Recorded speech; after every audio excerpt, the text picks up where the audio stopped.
As the Charlotte Metro continues to grow, so does traffic. 77, 85, 485, Independence Boulevard are all notorious for their backups.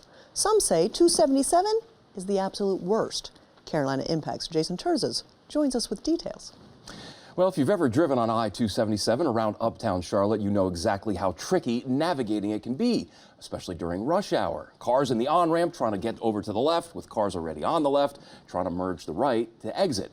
Basically, everyone crisscrossing. It can be, and usually is, quite chaotic.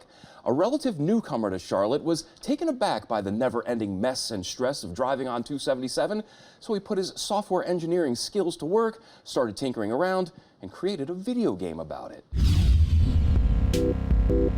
It's real-life driving, transformed into a cartoon-like video game. It's kind of like an absurd thing, like make a video game about an exit, like that's kind of crazy, and it made people laugh. But for anyone who's had the pleasure of navigating Interstate 277 around uptown Charlotte, it certainly resonates. I never really thought somebody would make a video game based on a roadway near where I lived. I-277, a 4.4-mile U-shaped highway consisting of the Brookshire Freeway on the north side of uptown. So the first segment was actually built in the 70s. And the Belk Freeway on the south side of town.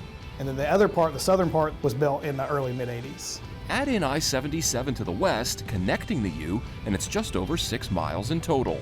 So there's like different experiences I think you can have being there, driving on 277 just based on the time of day. It's a highway that's taken its fair share of criticism since it was constructed, from the neighborhoods it divided to its tough-to-navigate interchanges. What's driving on 277 like for you? I guess it's kind of like a nightmare, a lot of frustration, a lot of like questioning what people are doing. While the 6 main lanes of I-277 are still very functional, it's the on-ramps and exits that are causing the issues, mainly because there's 3 to 4 more times the number of cars using the highway than it was originally designed for. The problem's the interchanges. The ramps, the merge, weave, deceleration lanes to get onto those ramps are shorter than you would want for this volume of traffic. The ramps themselves are shorter than you'd want for this type of traffic. And the opposite of that is when they're getting on, those acceleration lanes aren't as long as you'd want for this volume of traffic.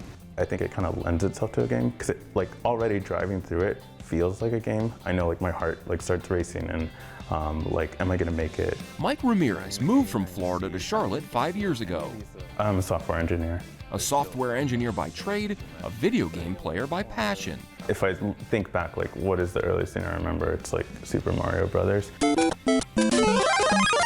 I think when I was 7, I got a Sega Genesis. I remember playing that a lot. That video game love has carried over to adulthood. When he's not at work, Mike dabbles in creating his own video games, more than a dozen of them so far. His latest, the Charlotte-themed Exit 3A. Exit 3A already is like pretty infamous. It's not the game that's making it that way. It's like the exit is infamous for a reason. I wanted to make a game about Independence, driving down Independence, and have it end in Exit 3A.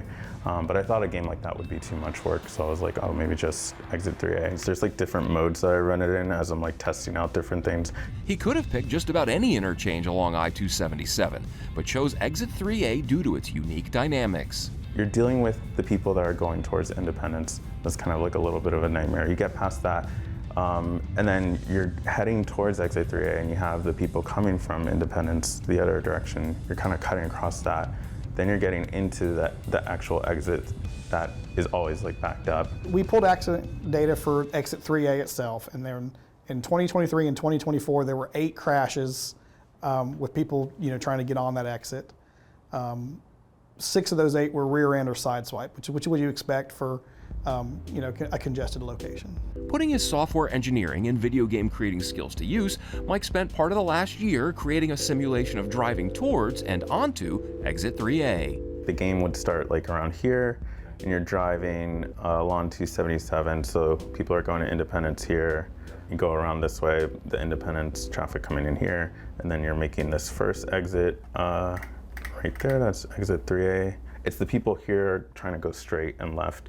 And whereas the people on Exit 3A, they're like coming here because they want to make that first right. And so it's always like a nightmare. Players drive a pickup truck filled with all types of cargo, and the truck handles differently based on what's in back. with this, I can't see quite as much. Some of the cars are in a way. They weigh differently, they react differently, so there's like a little difference in that, but I want to have like more mechanics based on like what cargo you select. It's always fun to just crash into stuff in the game, not in real life. It's an interesting concept. It looks like it's going to be fun. I mean, I honestly, when he releases it, would be interested in playing it. So there's like a time mechanic and like points, and I'm adding like score and like tracking things like what cars you hit, how many cars you pass, and things like that that'll all like multiplier scores to like get like a top score. But it's very arcade-like.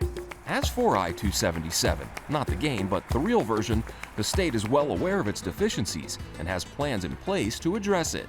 So we did a feasibility study to basically redo all of 277. And so what it would have done is reduce the number of exits, consolidate, but also improve those interchanges to where they can handle the volume of traffic. And that was about a $500 million project.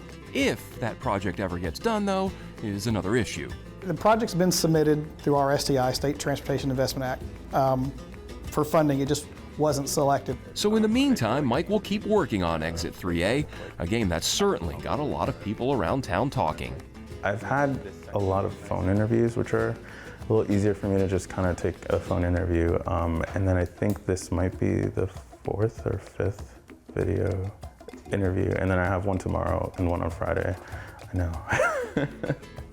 Okay, a fun way to deal with something that I deal with every single day.